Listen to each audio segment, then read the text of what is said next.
Merhaba arkadaşlar, kanalıma hoş geldiniz. Güzel bir modelle yine beraberiz. Modelimiz çok güzel, çok kolay. Herkesin rahatlıkla yapabileceği çok harika örgü yelek, şal modelidir. Herkese tavsiye ederim. Evet, beyaz da çıkarttım ama farklı bir renkle göstermek istiyorum. Şöyle göstereyim ben size. Evet. Hemen başlayalım hazırsanız. Hemen ilmeğimi atmak istiyorum.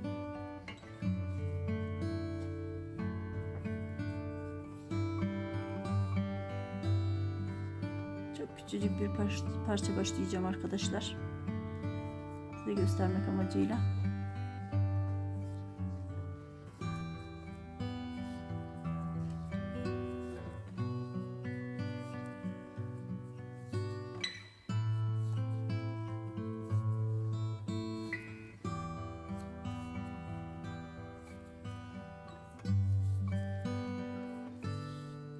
Sayalım bakalım.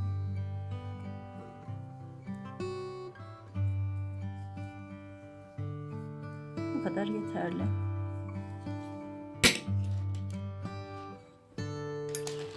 Hemen bir düğüm atalım.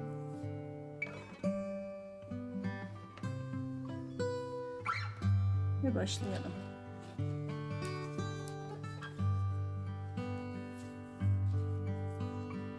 Kenardan 2 tane örmek istiyorum. Hatta bir sıra düz örelim. Modelimiz belirgin olsun. İstiyorsanız altına incecik bir lastik yapabilirsiniz. İsterseniz direkt ilk sıranın bitiminde hemen modelinizi koyabilirsiniz. Nasıl arzu ederseniz. Çok hoş bir yelek modeli.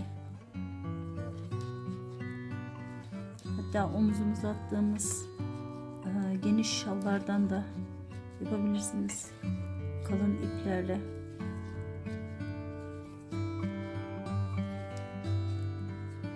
Yapılışı çok kolay.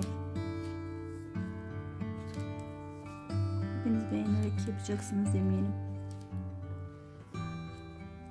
Evet, kenardan 2 tane ilmeğimi, birini boşaldım, birini ördüm. Şişin üzerine bir tane ilmek attım. İkisini bir arada aldım. Yine şişin üzerine bir ilmek attım. İkisini bir arada aldım. Devam ediyorum.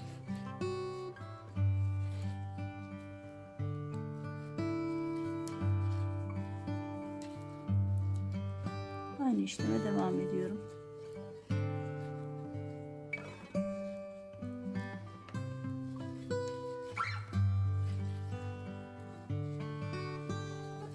Yıllardır hiç bitmeyen, hiç modası geçmeyen bir örgü modeli bu. En sondaki ilmeğimi 2 tane, bakın 4 taneydi, ikisini aldım. Kenarda 2 tane ilmeğim kaldı ve burada bunları örüyorum. Şişin üzerine atmıyoruz. Sadece örüyoruz. İlk sıramızı yaptık arkadaşlar. Kenardaki ilk ilmeğimi aldım. Yanındakini ördüm. Şişin üzerine bir ilmek attım. Doladım yani. İkisini bir aldım. Biraz diğer taraftan yaptığım şişin üzerine attığım ilmekle birlikte aldım. Şimdi aynı şeyi burada yapıyorum. Şişin üzerine doladım. Daha önce dolamış olduğum ve var olan ilmekle ikisini bir aldım. Doladım. İkisini bir aldım.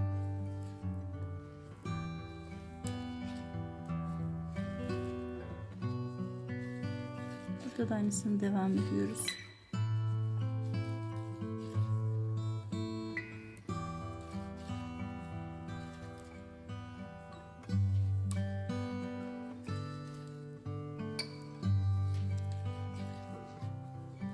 Kenarda kalan 2 tane ilmeğimi ve yanındakini arasına şişin üzerine ilmek atmadan örüyorum.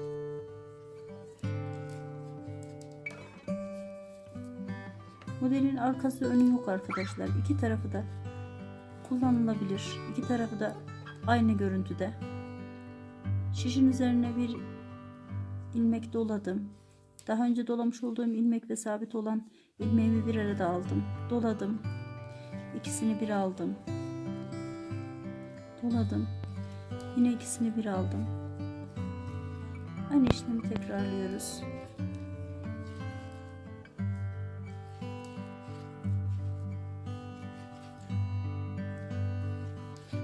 Bunu yaparken ipimiz sürekli karşı tarafta. Kesinlikle ön tarafta olmayacak. Kenardaki 2 tane ilmeğimi ördüm.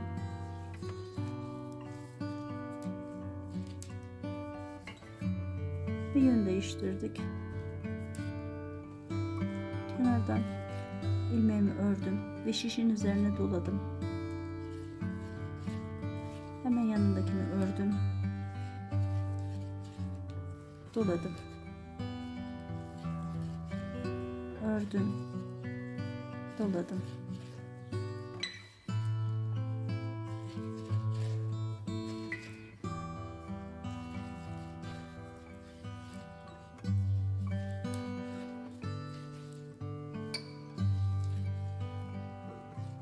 Son 2 ilmeğim.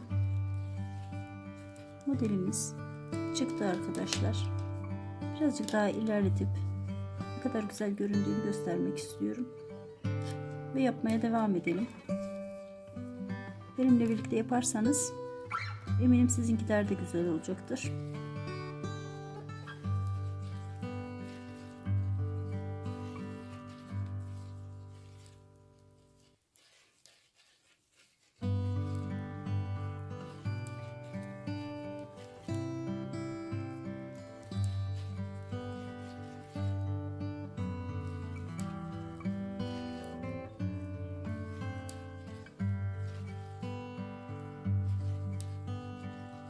Yine kenardaki 2 tane ilmeğimi ördüm. Bakın şunu söylemek istiyorum. Modeli başladığımız zaman, yani sırasını başladığımız zaman kenardaki 2 tane ilmeğimizi örüyoruz. Şişin üzerine doluyoruz. Bakın. Sıraya başlarken şişin üzerine doluyoruz ve yanındakini ikisini bir alıyoruz. Doluyoruz ve ikisini bir alıyoruz. Aynı işlemi sıra boyunca devam ediyoruz arkadaşlar.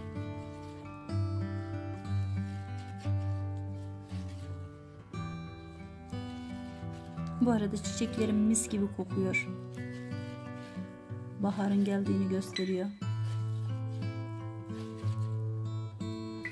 Bahçemden topladım. Ve son ilmeğe geldiğimiz zaman burada şişin üzerine atmıyoruz arkadaşlar. Buna dikkat edin. Çünkü burada ikisini bir almayacağız ve ilmeğimizi çoğaltmamıza gerek yok. Yani modelimiz bozulmasın. Modelin başında şişin üzerine atıyoruz. 2 tane örüp şişin üzerine atıyoruz. Ama modelin sıranın sonunda şişin üzerine atmıyoruz. Olanı örüyoruz sadece.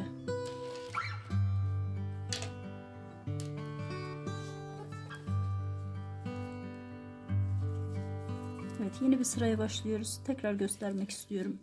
2 tane kenardakini aldım. Yanındakini ördüm. Şişin üzerine doladım. Hemen yanındakini ikisini bir aldım. Çıkardım. Doladım. İkisini bir aldım. Doladım.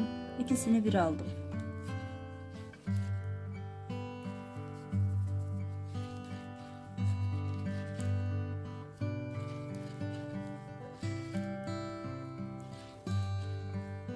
Elinizi sakın sıkı tutmayın arkadaşlar. Kalın şişlerle yaparsanız modeliniz çok daha güzel olacak ve kendini bırakacaktır.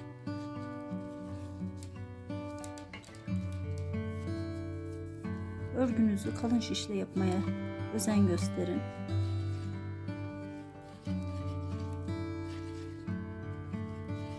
Yoksa hiçbir özelliği olmayacak.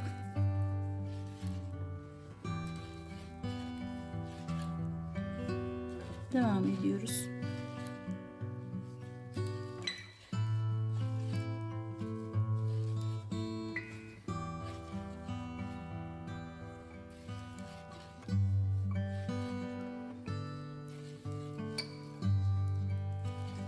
Örgünün sırasında yapmamız gerekeni dikkat edersek örgümüz hiç bozulmadan muntazam ilerleyecektir.